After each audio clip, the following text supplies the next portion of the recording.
গুনার আকর্ষণ আমি আল্লাহ নিজেই সৃষ্টি করেছি। গুনার মজার রূপ ছাড়তে পারে না, এই জন্য অন্তর নাপাক বুঝার পর গুনার শাস্তি জাহান্নাম, এই কথা জানার পরও তওবা করতে পারে। তওবাটা কোনো সময় তওবা করে ফেললে, আজকে একটা গুনার থেকে তওবা করলো, আগামীকাল এই জাতীয় গুনাহ আরো করতে পারে। কারণ গুনার মজার আকর্ষণ তার অন্তরে রয়েছে। এই জন্য আল্লামা ইমাম গাজ্জালী রাহমাতুল্লাহ আলাইহি আরবাঈন ফি উসুলিদ দ্বীন নামক কিতাবে লিখেছেন, গুনার গাছ ফলে মানুষের অন্তরে। এই গাছে, একটা গাছে যেমন অসংখ্য ফল ধরে, তেমনি ভাবে মানুষের অন্তরের ফলন্ত গুনার গাছে অসংখ্য অগণিত গুনাহ আছে। যতক্ষণ পর্যন্ত সেই গুনার গাছ উঠিয়ে ফেলা না হবে, ততক্ষণ পর্যন্ত হয়তো তওবা করে গুনাহ ছাড়তে পারবে না, অথবা আজকে তওবা করে ছেড়ে দিলে আগামীকাল আরো দরকার। কাজেই অন্তর পবিত্র করতে হলে মানুষের মনের মধ্যে 10 রকমের কুস্বভাবের আগাছা এমনিতেই হবে। বিষয়টা কৃষকের ক্ষেতের সাথে তুলনা করে সহজে বোঝা যায়। কৃষকের ক্ষেতে যদি ফসল ফলাতে চায়,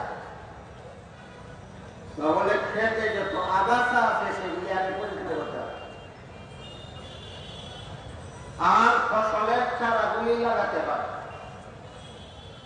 ফসলের চারা এমনিতেই খেতে লাগে না, এগুলি পরিশ্রম করে লাগাতে হয়, কিন্তু আগাছা লাগাতে হয় না, এমনিতেই হয়। তেমনি ভাবে মানুষের মনের মধ্যে কতগুলি কুস্বভাব এমনিতেই জন্ম হয়। এইগুলি কুস্বভাবের চারাগুলি উঠিয়ে ফেলতে হবে, তারপরে কুস্বভাবের ফসলের চারা মনের ক্ষেতের মধ্যে লাগাতে হবে। ইমাম গাজ্জালী লিখেছেন, মনের মধ্যে যে আগাছা গজায় কুস্বভাবের, এই কুস্বভাব 10টা, এইগুলির থেকে মনকে পবিত্র করার পরে মনে যে সুস্বভাবের ফসলের চারা লাগাতে হবে সেগুলিও আমি বলেছিলাম। এই 10টা কুস্বভাবের 2-একটা উদাহরণ দেব, 10টা সুস্বভাবের 2-একটা উদাহরণ। মনের ক্ষেতের মধ্যে যে কতগুলি কুস্বভাবের আগাছা ফলে, এর মধ্যে একটা কুস্বভাবের নাম হলো আমিত্ব, অহংকার। 10টা কুস্বভাবের একটা কুস্বভাব অহংকার। শুধুমাত্র এই একটা কুস্বভাবের কারণে অসংখ্য অগণিত গুনাহে লিপ্ত হয়। একটা কুস্বভাবের কারণে যদি শত শত হাজার হাজার গুনাহে লিপ্ত থাকে, তাহলে 10টা কুস্বভাব যার অন্তরে আছে, সে দৈনন্দিন জীবনে কি পরিমাণ লক্ষ কোটি গুনাহে লিপ্ত আছে। তার আত্মা পবিত্র না অপবিত্র? অপবিত্র। আত্মার পবিত্রতাকে কোরআনের ভাষায় তাজকিয়ায়ে নফস বলা।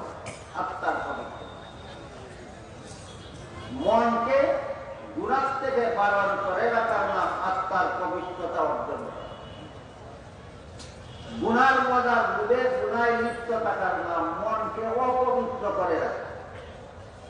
আল্লাহ এতগুলি প্রথম খেয়ে বলেন, কাদ আফলাহা মান যাক্কাহা ওয়া কাদ খাবা মান দাসসাহা। যে ব্যক্তি মনকে পবিত্র করলো সে সফল। যে ব্যক্তি মনকে পবিত্র করলো সে সফল।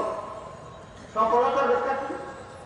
অন্য আয়াতে বলেন, মান যুহজিহা আনিন নার ওয়া উদখিলাল জান্নাতা ফাকাদ ফাজ। পরকালের চিরস্থায়ী জীবনে যারা জাহান্নাম থেকে বাঁচতে পারলো, জান্নাত লাভ করতে পারলো, তারাই। এলে মনকে পবিত্র করার সুফল হলো থেকে বাঁচা, জান্নাত লাভ। কাদ আফলাহা মান যাক্কাহা ওয়া কাদ খাবা মান দাসসাহা। আর যে মনকে অপবিত্র করলো সে বিফল। মন পবিত্র করলে জীবন সফল, মন অপবিত্র করলে জীবন বিফল। এতক্ষণে দুটি জিনিস আপনাদের সামনে তুলে ধরা হয়। মনের পবিত্রতা কাকে বলে এবং পবিত্রতা অপবিত্রতার ফলাফল। আরেকটি কথা আপনাদের সামনে তুলে ধরার চেষ্টা করছি, সেটা হলো মনকে পবিত্র করার উপায় কি। উপায় হলো কুস্বভাবগুলির আঘাতা মন থেকে বলতে। কথা মনে থাকতে একটু দয়া করে বলুন তো, যত কুস্বভাব মনের মধ্যে এমনিতেই জন্ম হয়, এর মধ্যে 10টা কুস্বভাবের একটা কুস্বভাবের নাম কি? অহংকার। এই অহংকারকে বাংলায় আমিত্ব, আরবিতে আনানিয়ত বলা।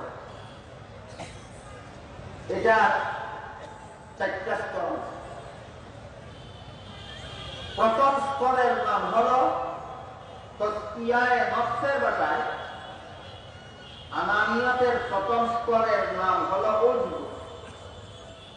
দ্বিতীয় স্তরের নাম হলো কিবর। তৃতীয় স্তরের নাম হলো তাকাব্বুর। চতুর্থ স্তরের নাম হলো ইস্তিকবার। মন পবিত্রকরণের সাধনার অভ্যাস তাদের, তারা এই পরিভাষাগুলি বুঝবেন। উজব কাকে বলে, কিবর কাকে বলে, তাকাব্বুর কাকে বলে, ইস্তিকবার কাকে বলে, এই পরিভাষাগুলি ওই সমস্ত লোকেরা বুঝবেন না যারা মন পবিত্রকরণের সাধনায় যারা লিপ্ত নন। এই জন্য আপনি এই সাধনায় লিপ্ত থাকেন আর না থাকেন, যে কোনো স্তরের যে কোনো মুসলমান যেন বিষয়টা সহজে বুঝে নিতে পারে, এই জন্য আমি আপনাদের সকলের বুঝার সুবিধার্থে বাংলায় বলছি। মনের 10টা কুস্বভাবের একটা কুস্বভাবের নাম যে অহংকার। এটা 4টা স্তর। প্রথম স্তরের নাম বাংলায় অহংকারের বীজ। দ্বিতীয় স্তরের নাম অহংকারের চারা। তৃতীয় স্তরের নাম অহংকারের গাছ। চতুর্থ স্তরের নাম অহংকারের ফসল। এবার বুঝলেন কিনা? বুঝে থাকে বলুন তো, অহংকারের স্তর কটা? পয়লাটার নাম, দ্বিতীয়টার নাম, তৃতীয়টার নাম, চতুর্থটার নাম। এবার আমি প্রত্যেকটার পরিচয় পেশ করব, যেন প্রত্যেকে টের পান আপনি কত নম্বরে আছেন। 4টা পরিচয় জানলে পরে আমরা প্রত্যেকে টের পাবো যে আমার অন্তরে কি অহংকারের বীজ আছে শুধু, না আমার অহংকারের বীজে চারাও বলেছে, নাকি আমার অহংকারের চারা গাছ হইবে, নাকি আমার অহংকারের গাছে ফসল হবে। হাদিস শরীফে রাসূল কারীম সাল্লাল্লাহু আলাইহি ওয়াসাল্লাম বলেন, যার অন্তরে বিন্দু মাত্র সরিষার বিন্দু পরিমাণ অহংকার আছে, তাকেও জাহান্নামে যেতেই হবে। সরিষার বিন্দু পরিমাণ অহংকার অন্তরে থাকলে জাহান্নামে যেতে হবে। নামাজ, রোজা, ইবাদত বন্দেগীর দ্বারা জাহান্নাম থেকে রক্ষা পাওয়া যাবে না, অহংকার বিন্দু মাত্র যদি অন্তরে থাকে। কাজে আমার অন্তরে কি অহংকারের বীজ আছে? না আমার অহংকারের বীজের চারা গজাইছে, নাকি আমার অহংকারের চারা গাছ হয়েছে, না ফসল হয়েছে। যদি বীজ হইয়া থাকে, যদি চারা হইয়া থাকে, যদি গাছ হইয়া থাকে, যদি ফসল ধরে থাকে, এই সবগুলি আগাছা অন্তর থেকে পবিত্রকরণের পরিষ্কার করে অন্তরকে পবিত্রকরণের পদ্ধতিটা কি, পথটা কোথায়, সেটা আমাদের জানা দরকার কিনা?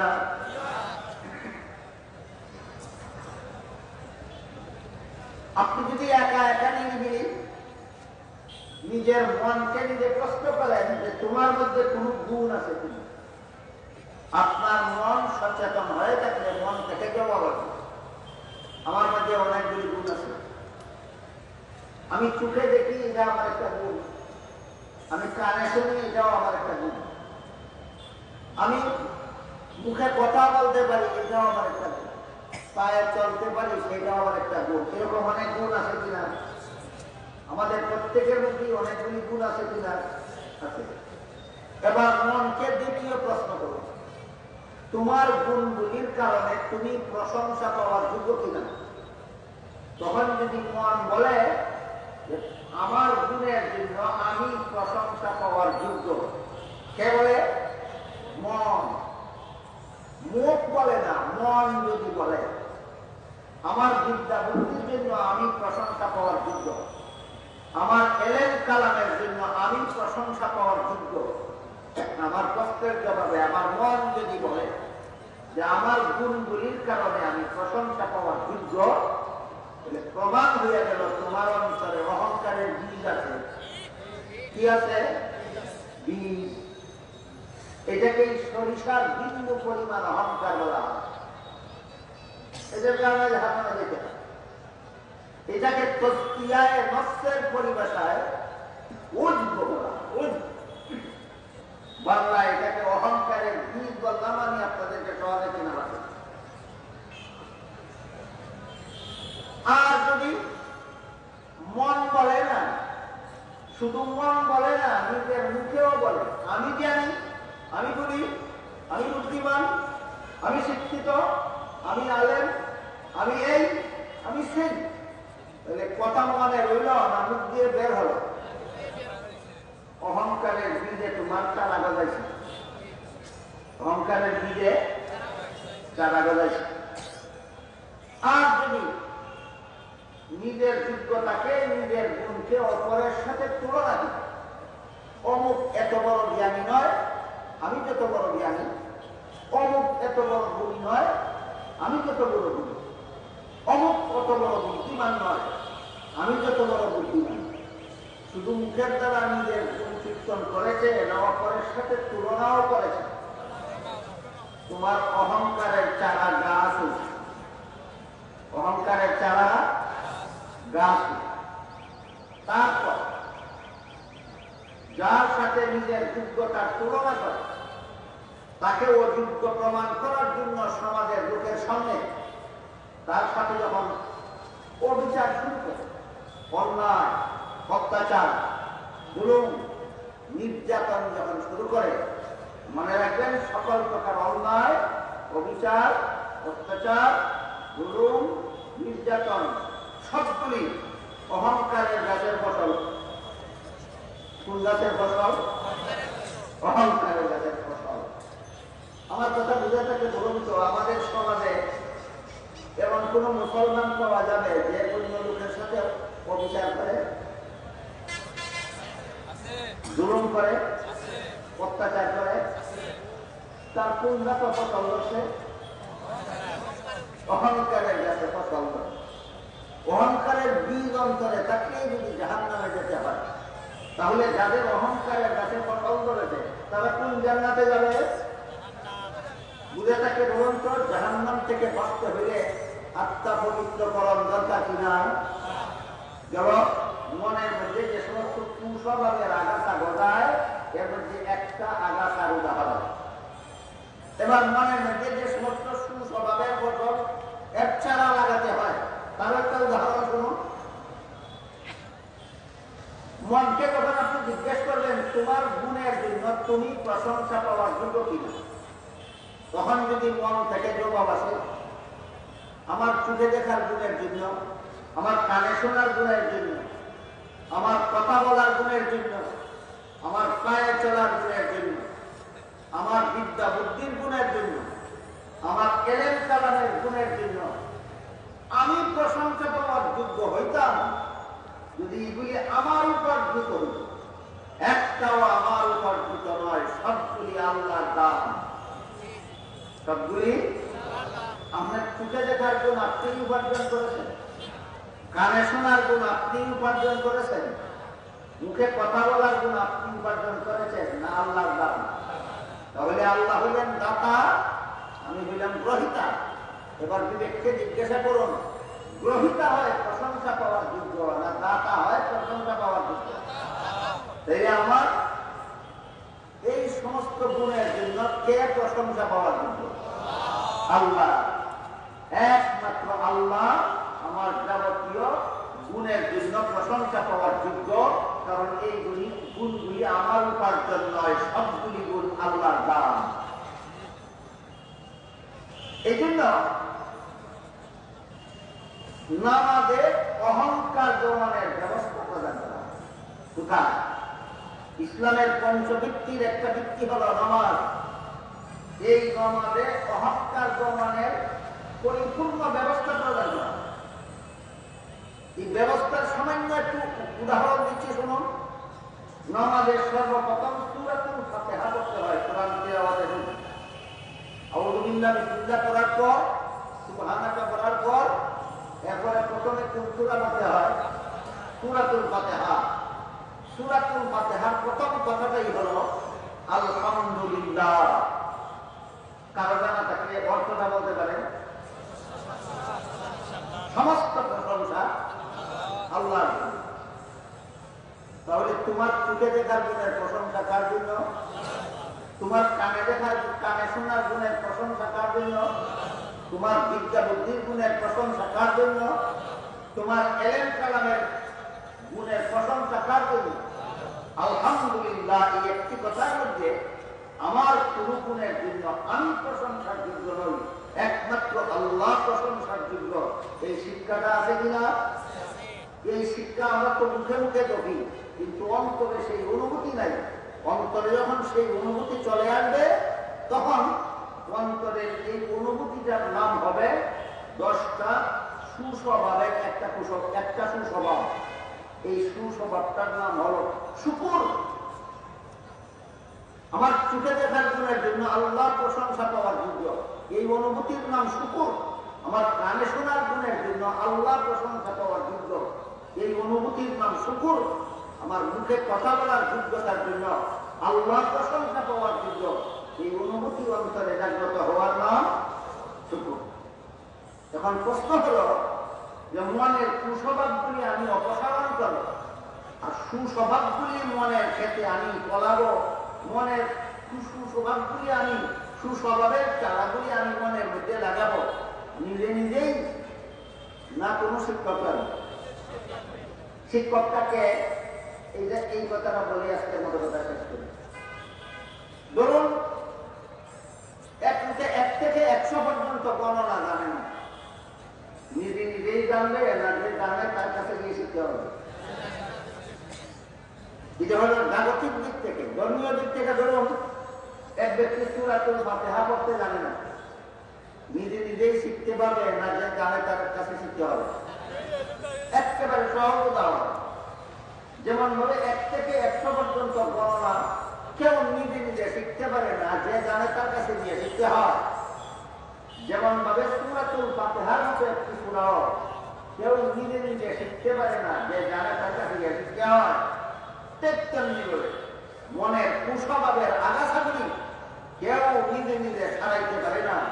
সুস্বভাবের ফসলগুলি মনের ক্ষেত্রে কেউ নিজে নিজে লাগাইতে পারে না। যাদের মন পবিত্র হয়েছে, আত্মার পবিত্রতা যাদের হাসিল হয়েছে, তাদের কাছে গিয়ে এগুলি অর্জন করতে হয়।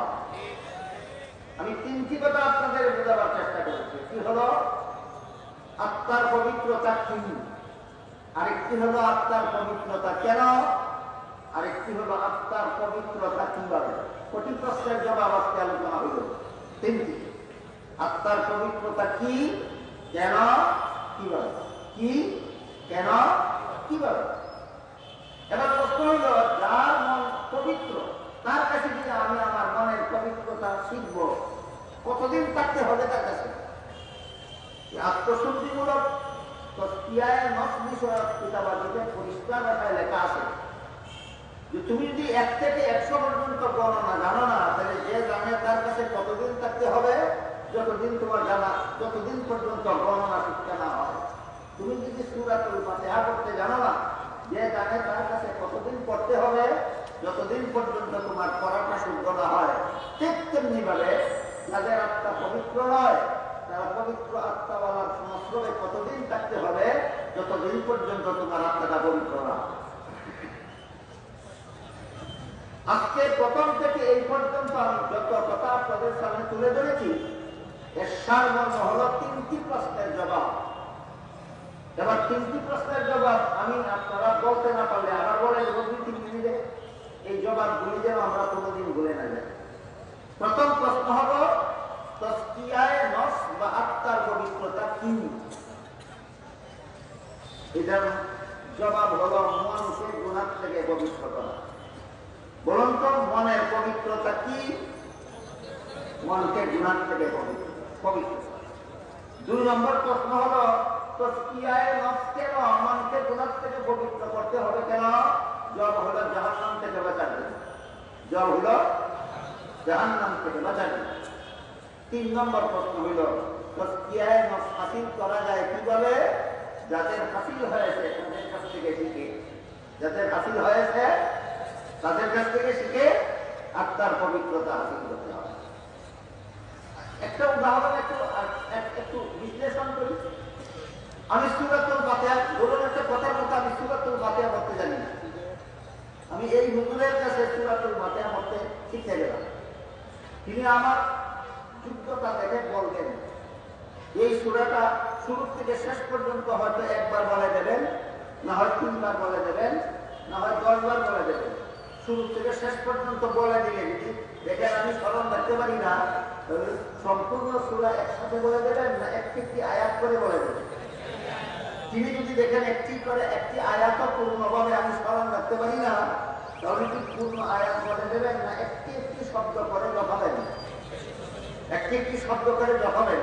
তিনি বলবেন তুমি বলো আলহামদু আলহামদু আলহামদু আলহামদু, বলা ঠিক হইলে পরে বলবেন বলো লিল্লাহি লিল্লাহি লিল্লাহি আলহামদুলিল্লাহি আলহামদুলিল্লাহি রব্বিল রব্বিল আলামিন আলামিন আলামিন।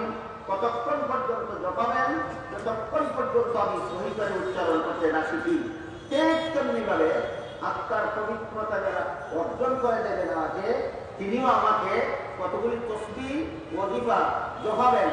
কোন তসবিহ জপাবেন, কি পরিমাণ জপাবেন, কতদিন পর্যন্ত জপাবেন? যতদিন পর্যন্ত আমার বিষয়টা আয়ত্ত না হয়। এই পরিমাণ এবং সময় এটা নির্ধারণ করবেন উস্তাদ ছাত্রর যোগ্যতা অনুপাতে। কি অনুপাতে? ছাত্রর যোগ্যতা অনুপাতে।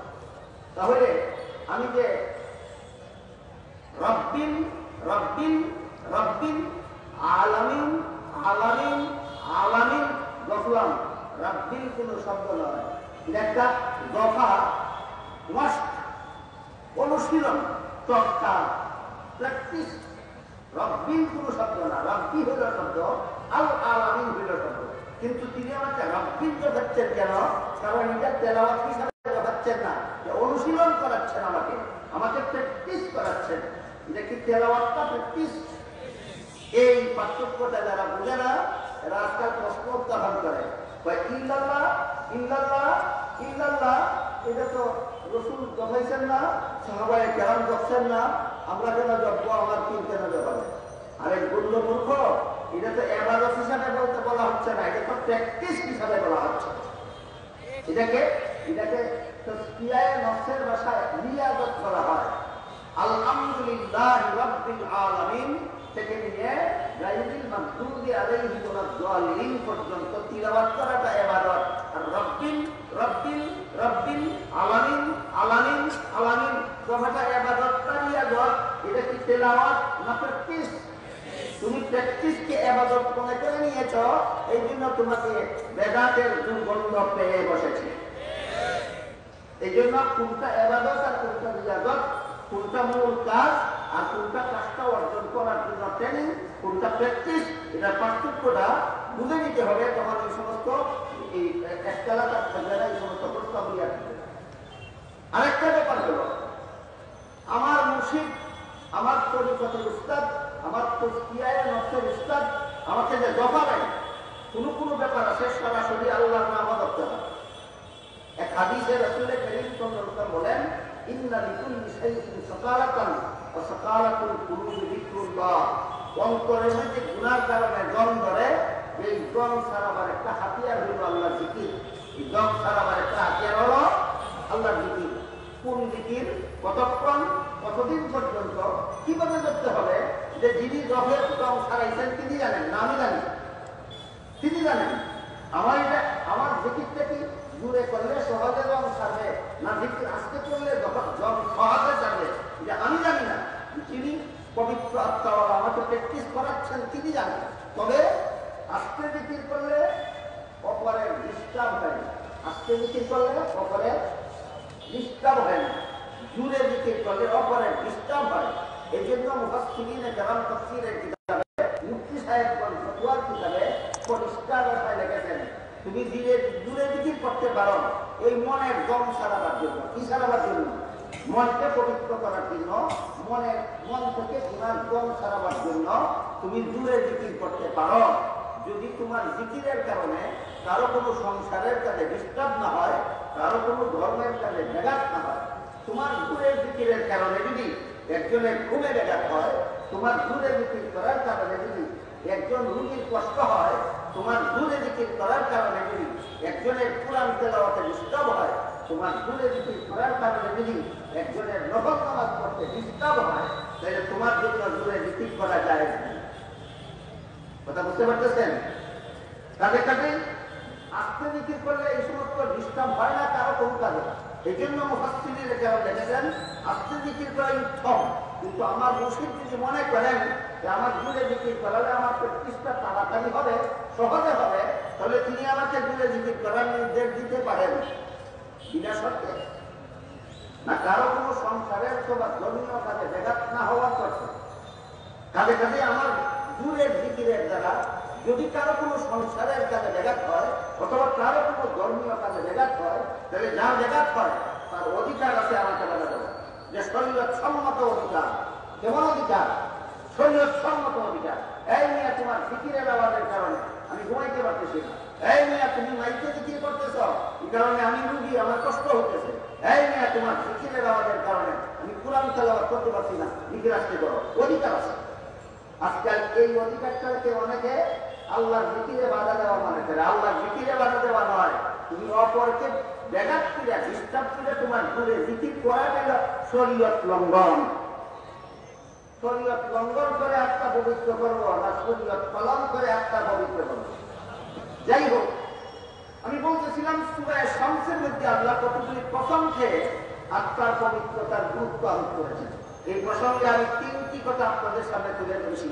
এক নম্বর হলো আত্মার পবিত্রতা কি? মনকে গুণামুক্ত করা। 2 নম্বর প্রশ্ন হলো পবিত্র আত্মার পবিত্রতা কেন? জাহান্নাম থেকে বাঁচার জন্য। 3 নম্বর প্রশ্ন হলো আত্মার পবিত্রতা কিভাবে? পবিত্র আত্মাওয়ালাকে পবিত্র আত্মাওয়ালার শিষ্যত্ব গ্রহণ করার মাধ্যমে পবিত্র আত্মাওয়ালাকে উস্তাদ বানাবেন। 3 প্রশ্নের জবাব মনে থাকে আপনাদের।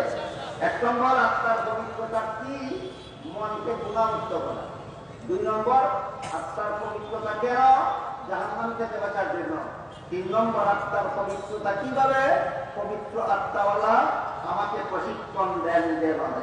মনে থাকে আল্লাহ আপনাদের আমাদের সবাইকে এই আত্মার পবিত্রতা অর্জনের মাধ্যমে জাহান্নাম থেকে মুক্তি লাভ করার সৌভাগ্য দান করুন। সবাই বলুন আমিন।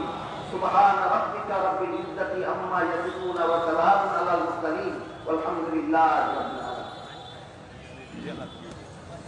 সম্মানিত শ্রোতামণ্ডলী, ইনশাআল্লাহ আমাদের খাদেম কোরআন পরিষদ সিলেটের তাফসীরুল কোরআন মাহফিল আগামী কালও চলবে, পরের দিনে চলবে। এই মুহূর্তে বিশ্বব্যাপী করোনায় আক্রান্ত সবার জন্য দোয়া করা হবে। একটু সময় বসুন। দোয়া পরিচালনা করবেন খাদেমুল কোরআন পরিষদ সিলেটের সভাপতি হযরত মাওলানা মুহিবুল হক দাস বাড়ি হুজুর দামাত বারাকাতুহু। দোয়া হবে, একটু বসুন, দোয়ার পরে যাবেন।